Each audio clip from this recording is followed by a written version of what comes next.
when I was still working as a developer, I once asked my boss to get an extra chair, because at some point we noticed that as a team we often wanted to sit next to each other, just maybe to discuss some options, make some choices, maybe do some pair programming. And then I kept asking my boss for this extra chair repeatedly. And, well, I just waited a couple of days, asked again.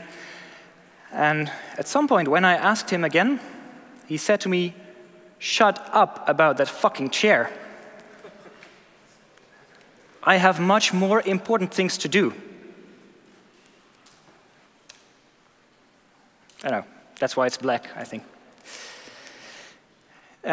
This is not really about my journey from developer to manager, but more about what I see is happening in this world of developers and managers living more or less separately, somewhat well, feeling like they are each other's enemies sometimes.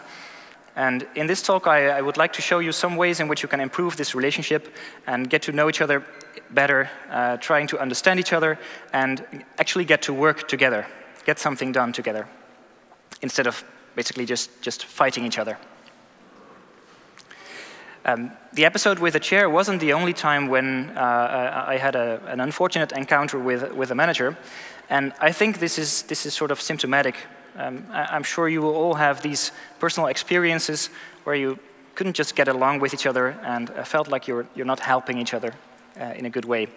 And I think many of this is related to the fact that we don't really get to know each other well. And we do different things, but what we rarely try to find out what those things are. Well, we often don't help each other, or maybe try to find out each other's motivations. Why are we doing things? And why did we even choose to do this job, right? Why are we here? And developers, they often are looking for something like technical excellence. They want to write the good code, the nice code, the high quality stuff. And managers, they strive to deliver on time, within budget. And thereby, they want to maximize the income for their company, of course. And yeah, this is overly simplified. And in general, well, we care about different things, and we do our work in different ways.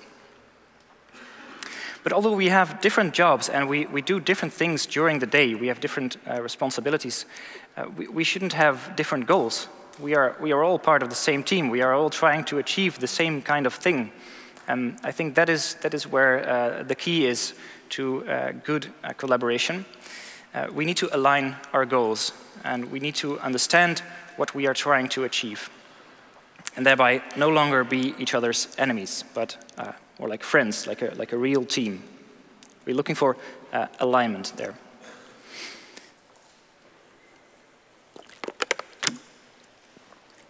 But before we can start talking about understanding each other, we have to lay out some groundwork, which will be the foundation of everything that we're going to do together. And I would call this groundwork emancipation. Meet the not yet emancipated developer. He's sitting right there in the corner. These people, they don't demand anything. They just do what they are told to do. And yeah, they get to be working on a computer all day, so they are very happy about that. And they even get paid for it. So that's very fortunate, right? And a lot of developers are in this position at this time. As I once heard a manager say, we have all these wonderful ideas, and the developer just gets to put them into the code. This, to me, is really the sound of inequality. It is a disrespect for the intellectual challenge that our job poses to us, really. And it also is an underestimation of what we are capable of if we are allowed to think with the managers, with the business people. We can accomplish much better things than just typing in the code for those fascinating ideas that I'm sure the managers will have. So back to the episode with the extra chair. After this, well, of course, I was very upset. I was disappointed. I was sad, and you know, I felt like I was completely on fire. And still, even though I knew that this was a very bad situation for me to be in, it took me months to leave that company. And This sort of reminds me of having a toxic relationship with someone. You know the other person is bad for you, like if you, maybe you're in love with this person, but this person is definitely not having a positive impact on you, and still you think that, well, you have to stay with this person, because probably, when you leave them, maybe no one else will ever fall in love with you again. No, that's not really true. And several relationships later, I just learned that it is possible to demand a healthy work environment for yourself. Just things like this. Things should be quiet. Every now and then, you should be able to make some uninterrupted time at work. You need some food, some drinks, the right food and the right drinks, of course. You need material to study, to improve yourself, and you need all the right tools. So the proper licenses, the right stuff, the things that will help you produce or do your best at your work. And then something that's very important, especially if you feel that you may be in a very bad relationship currently with your employer, work ethics. You should be able to simply just do your work in the way that is the best way. And if you have to ask permission to, for example, do test-driven development, that's not a good thing. Or if you want to use continuous integration as part of your process, or maybe set up an automated deployment procedure, or even use Git for version control, then if you have to ask permission for that, yeah, this is your cue, just leave there. Something that's very important for emancipation is that you should be able to say what you think while working at your company. And when I was once trying to discuss some minor issues with the way that some course of events at the company that I was working for, I had this chuckling manager in front of me, almost laughing, saying that what I wanted was to be sitting at a table with the managing directors, discussing and maybe even determining company policy. And yeah, of course, that was not going to happen because, well, obviously I was a mere developer. So I recommend you to find out where you stand in your company. Maybe there's a hierarchy, but it's also about personal relationships. So you should start working on improving the relationship with your managers. Talk with them and try to find out what they are trying to achieve, what their goals are, what's important for them. Just get to know each other. And then once you're on speaking terms, at least, you can start looking to find out what the reasoning is behind certain decisions that they made. You're not trying to criticize them, you're just trying to find out what was going on behind the scenes. Because if you know the reasoning behind certain decisions, you can be a better contributor. And you will also be more motivated to contribute. Like if you're just being told what's going on instead of being involved in the process, then that will be very bad for your personal motivation. And you might be thinking, like, can I do all this? Can I demand this healthy work environment? Can I get involved with management, really? Yes, I think you can do this. So, well, how come? Because I think you are in a very good position as a developer. Yeah, just this image should tell it all. There is so much work to do, and only little amount of developers. And it's really very hard for a development company to attract these developers. Not for Jeroen van der Gulik, who's over here. He does a talk this afternoon, and he will tell you exactly how to attract those developers, and of commercial messages, by the way. In general, it's very hard to attract developers, and there are just a small number of them. But it's also very costly for a company if your developers are leaving. So, well, because mainly you lose the person, but you also lose many of the knowledge and experience with your projects. So your employer should be very happy with you and should care about keeping you there. And of course, you should be able to arrange a nice work environment for yourself. And if things turn sour and you feel that this relationship is very bad for you, you should just end it, knowing all of the previous things, because there will be someone out there and they will fall in love with you all over again. So that's maybe good to know. Now, with the groundwork in place, emancipation, we can take another step on our road to happiness, which is collaboration. We should get out of the shadow into the light first, and then we can improve on the situation a bit more. We should be treated as equals first, and not merely as those people typing on the keyboard all day, like being code monkeys. There's one big obstacle in this. We are very much used to managers managing people, right? So you might be managed in an inappropriate way. How can you tell if this is the case? Does someone tell you what to do instead of coming to some shared understanding of what has to be done? That's a big difference.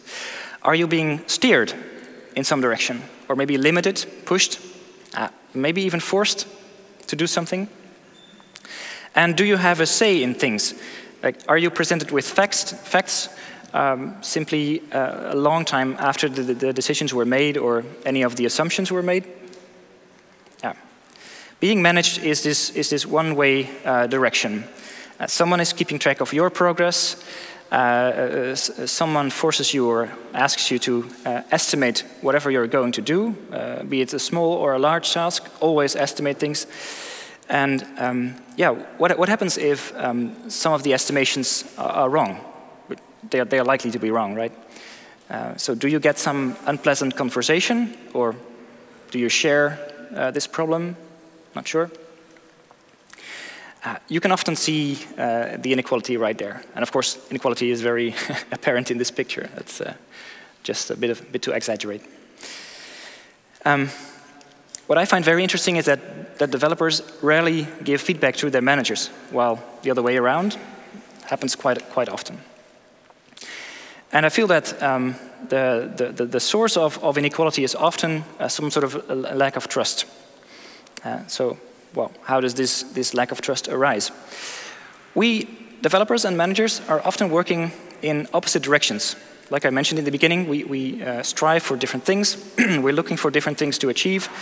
And so, well, the manager will think that you are going that direction, and they will check on you.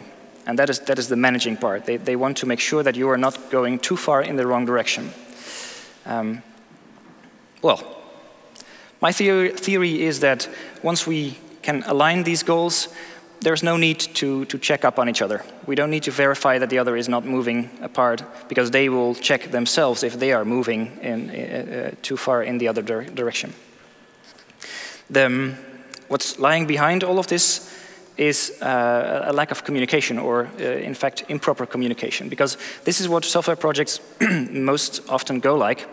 There are managers or salespeople talking with other people from other companies, like the customer. And then they discuss things, what needs to be built. They make some decisions. And they sort of, well, guess how long that will take in terms of months or people, sometimes also money. They make decisions, they promise stuff, and then they send you just some information to get you started on the typing, right? Typing the code. Of course, the information is not enough, and everything in that document is very, very ambiguous. But still, you're explicitly left out of that communication loop. There is a real shield, a real boundary with the real world and the customers and whatever has been discussed there. You don't get to know anything, only the things that the managers deem necessary for you to know. That's just asking for trouble, right? And this trouble has occurred many times in the past, and that is why the software companies themselves don't trust the development companies as well. So there's a lot of distrust going on there. Because, well, of course, previous experiences show that development companies don't deliver what they tell you they will deliver. So these customers, they want to settle on a price and a specific set of features that you should be implementing, also known as fixed price, fixed functionality. I like the words.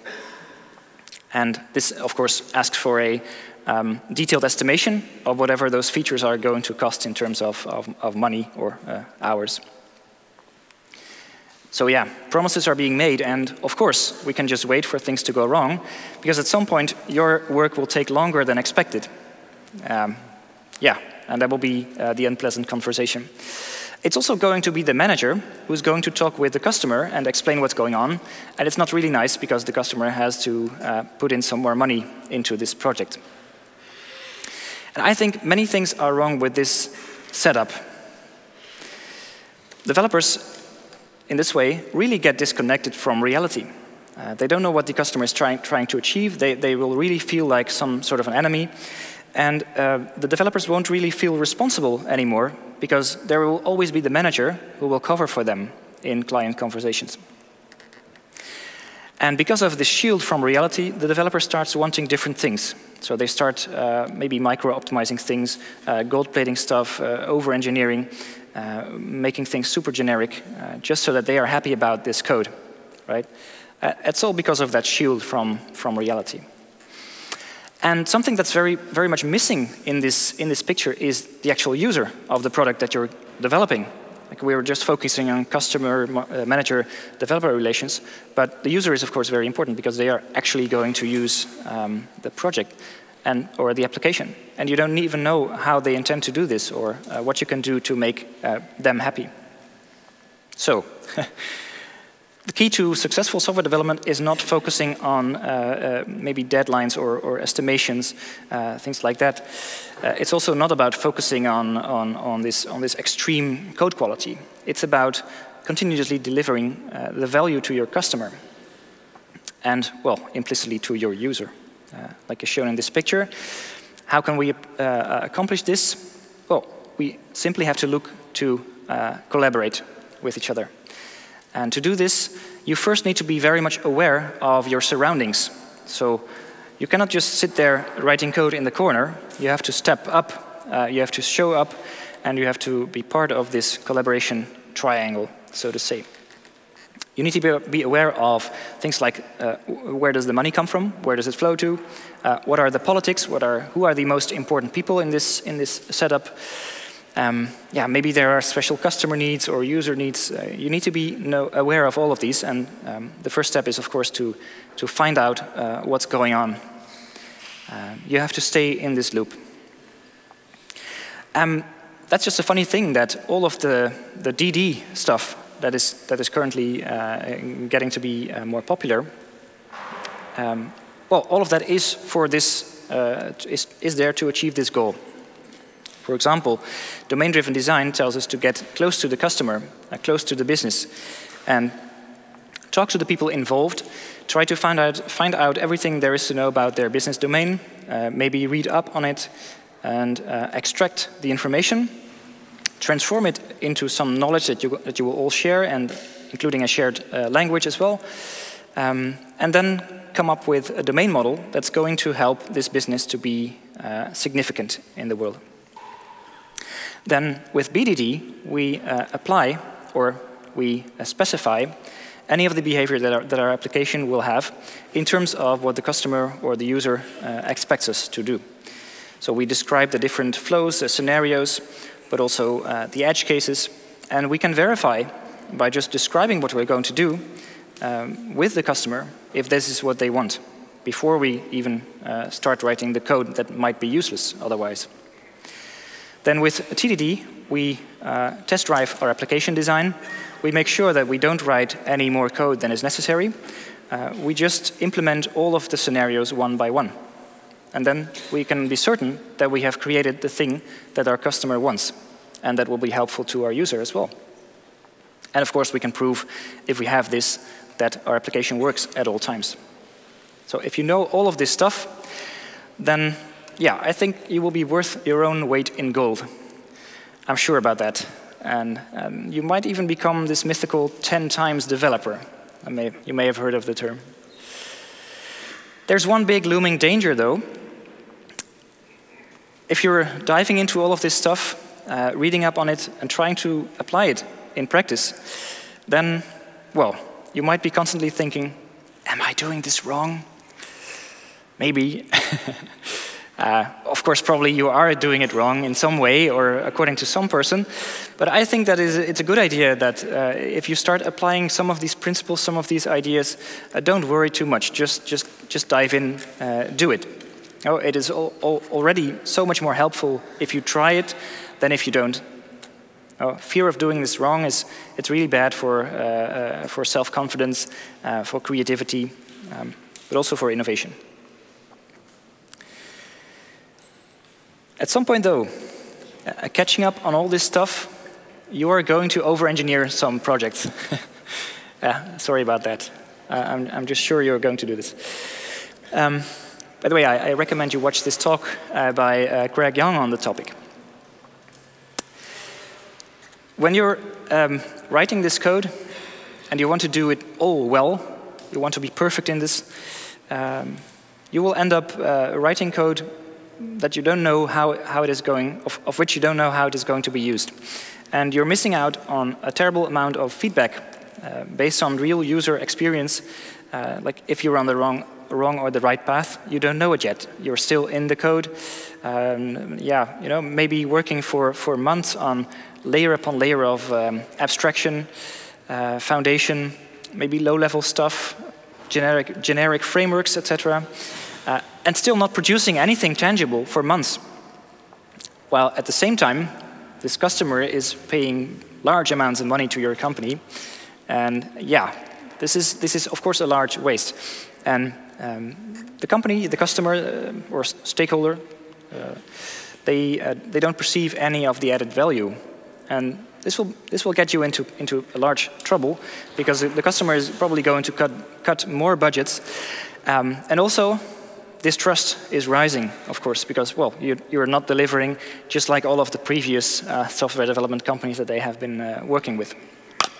So also, on the other end of the spectrum, we have the not making enough progress result in your manager feeling that you're just wasting time, and feeling that maybe they can squeeze out some extra hours, putting some deadlines earlier than you would expect them to be, because they might believe in this law: work expands so as to fill the time available for its completion. This is known as Parkinson's law.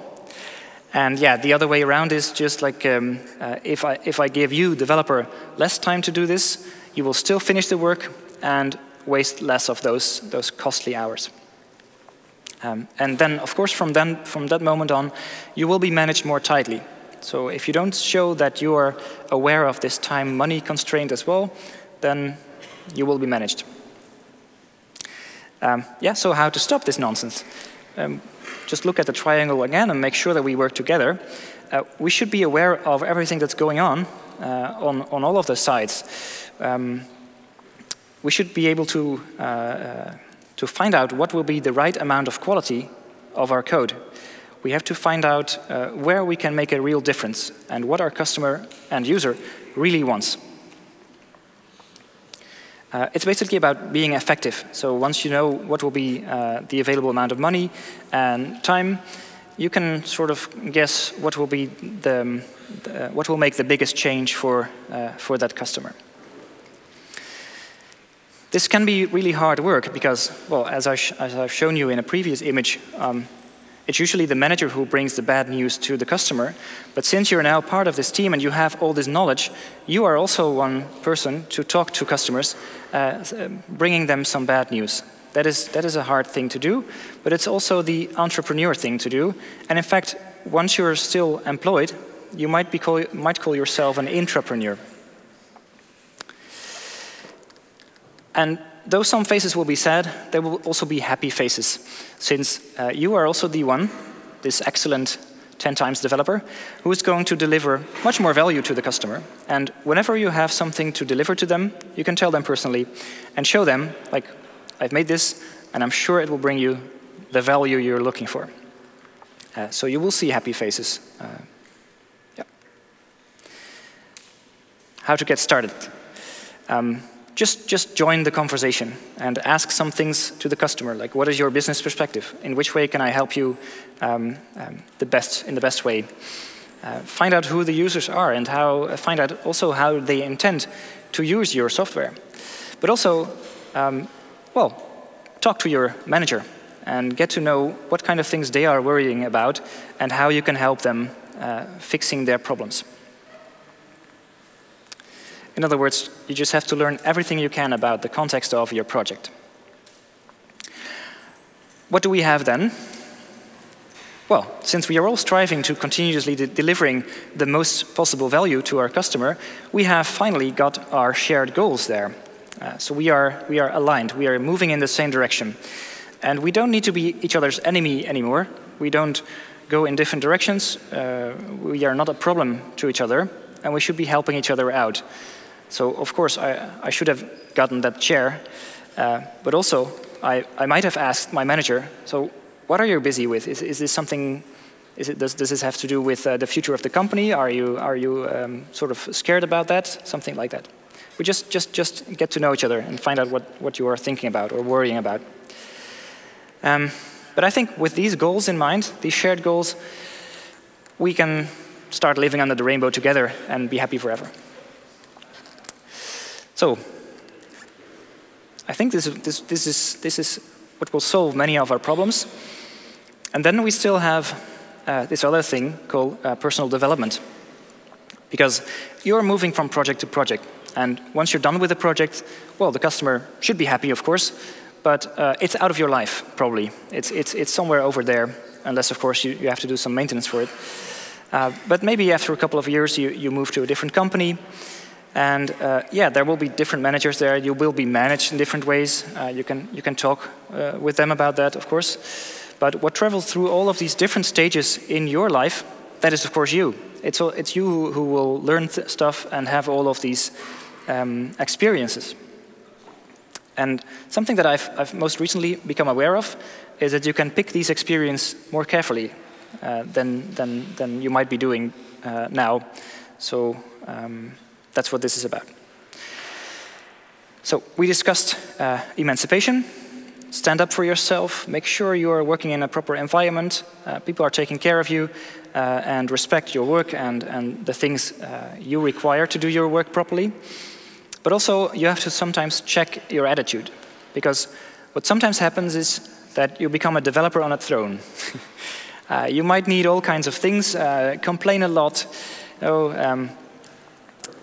Maybe you're even threatening to leave now and then. You say, like, yeah, they should be happy that I'm working here, right? And this gives you this attitude. That's not good. My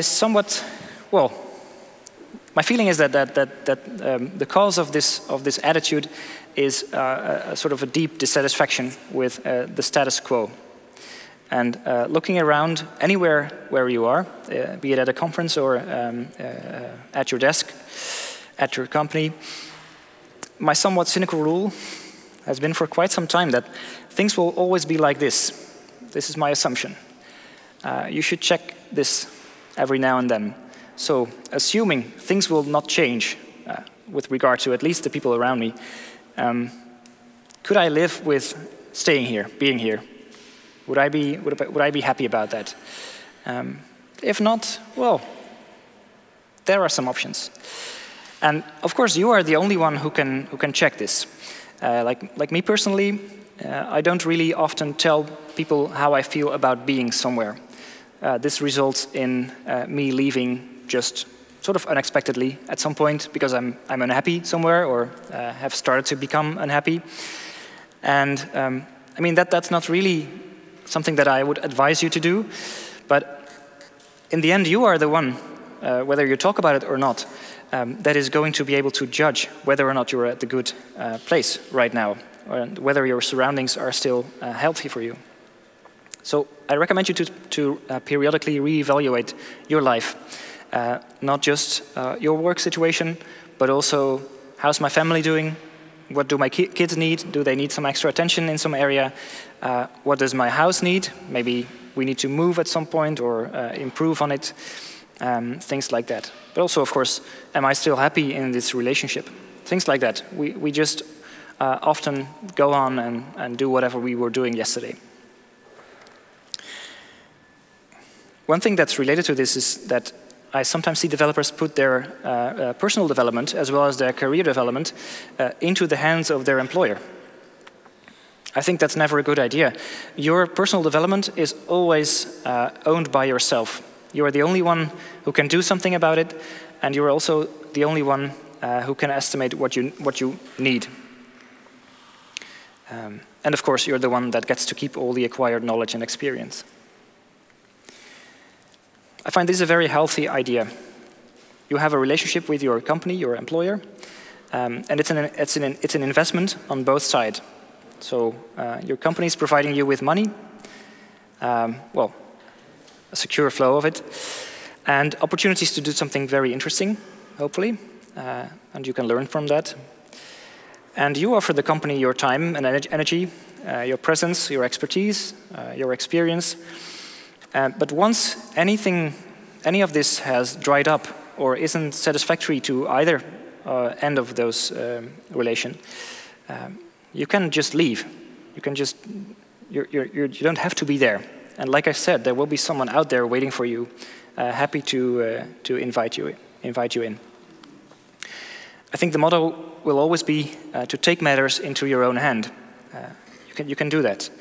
And in fact, there is a whole world of options, possibilities. You can even switch jobs if you like.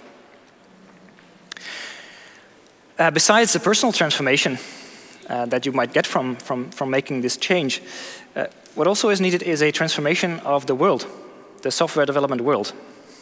Yeah, but it's maybe a bit ambitious, but let me just share this idea with you. I think in general, everyone should start taking software development much more seriously. I mean, software is such an important part of our life, and still we get this image of coders being like I said, code monkeys, or just typing in the code. It's just nerds or geek stuff, and that's not really cool. Or at least, well, it is cool for us, but people seem to not understand what's going on and how important this thing is that we do. So first, we should fix this. Wow, I can see you now. Awesome.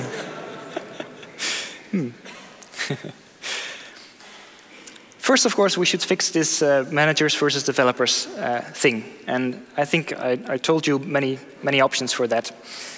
We should be equal, and we can only achieve this by feeling equally responsible for what we are doing.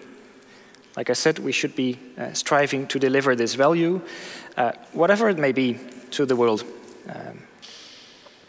And this world, we should never be shielded from it. So we should be looking out there, trying to find out how things work, why things are as they are. Knowing that software development is important, and it's also hard, I feel that there has to be, or something has to change with regard to the money as well. Because right now, managers are earning a lot more money than developers do. Well, I think that should be more or less equal. In particular, once we stand up and we show that we are equally, or at least we feel equally responsible for what we are delivering as a team. Of course, I'm aware that this is a very hard thing to change, and I'm not really sure when it's going to change or if it's going to change, because it's also a very cultural thing. We are, at least in this country, we are very much used to this relationship, managers, developers, but also managers always earning more money. And also, I don't think that they will give up their money to give it to us or something like that. That's just a very hard thing to do. But at least I feel that us developers, well, we should be earning a little bit more. And this will show us that we are important, right? This should happen. But our customers too, they should also show some more respect. This can happen only if they trust us more. And this is like a circle. So they will trust us if we deliver to them what we, well, sort of agreed on, but also deliver to them something that will help them become a better business, becoming more successful. So we should start showing an interest.